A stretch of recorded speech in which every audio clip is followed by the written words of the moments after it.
Hello guys, সবাই কেমন আছো? আশা করি অনেক অনেক অনেক ভালো আছো। আমি সেদিন উঠে গেছিলাম অনেক সকাল সকাল 5টা 5:30টার দিকে।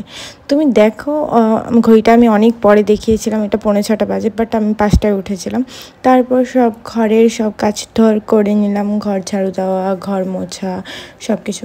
জানো আজকে কি আমাদের বাড়িতে কালী পূজা, মানে মা একটা কালী ঠাকুর বসিয়েছে। তো মানে এটা আমার শ্বশুর বাড়ি, কিন্তু হ্যাঁ দেখো বাইরে আলোও হয়নি, ওটাই আমি দেখাচ্ছিলাম। এটা অনেক পরে সোমকে দেখাচ্ছিলাম যে ঘুমাচ্ছে।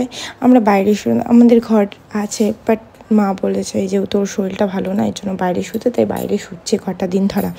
তো তারপর সব কাজকর্ম শেষ করে আমি নিচে চলে যাচ্ছিলাম। কিসের জন্য জানো?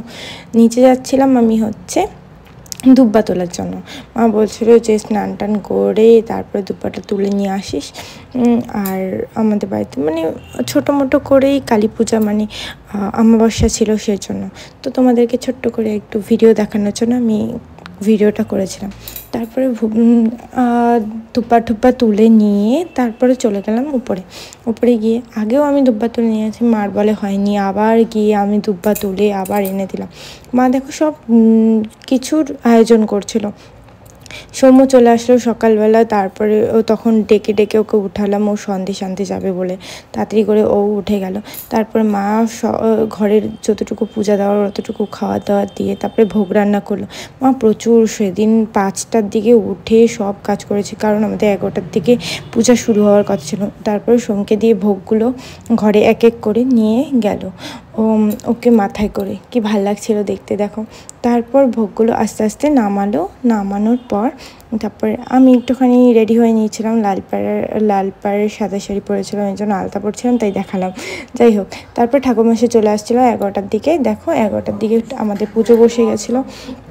সব সরঞ্জাম তোমাদের কেমন লাগলো একটু অবশ্যই জানাবা, আর লাইক কমেন্ট অ্যান্ড শেয়ার করে দিবা। দেখো আমাকেও কেমন লাগছিলো একটু বলবা প্লিজ। আমি তো শাড়ি খুব একটা পরি না, বাট শাড়ি সেদিন পরে আমাকে এত ভালো লাগছিলো, আমি নিজেই নিজেকে বলছি। যাই হোক, তোমরা আমাকে অনেকেই মেসেজ করো যে প্লিজ দিদি একটু ব্লগ দাও, বাট ব্লগ করলে আমি এত কথা বলতে পারি না, সত্যি ঠিক মতো আমি কথা বলতে পারি না। বাট এটাই যে তোমাদের ভালো লাগে, এটাই আমার কাছে অনেক। তো তারপরে অঞ্জলি দিয়ে দিলাম। দেখো অঞ্জলি মন্ত্র পড়ছিলাম। তো ওখানে তো ফোন রাখার মতন অবস্থায় ছিলাম না, তার জন্য ছোট্ট যতটুকু পারলাম অতটুকু দেখানো। তারপরে খেতে চলে আসলাম। জানো সেদিন কী হয়েছে? তোমার দাদা খিচুড়ি খেলো, কারণ সকাল থেকে উপোস ছিল। বাস খেয়ে দিয়ে পুরো বমি করে দিয়েছিল। অ্যাকচুয়ালি ওর শরীরটা এখনো পর্যন্ত সুস্থ হয়নি না। এই যদি ভিডিওটা ভালো লাগে অবশ্যই লাইক করে পেটে রাখতে পারছিলাম। টাটা। আর নেক্সট আরেকটা ব্লগ দিব, সেটার মধ্যে মার বার্থডে দেখাবো। সেদিনই আমার মার বার্থডে ছিল। চলো টাটা।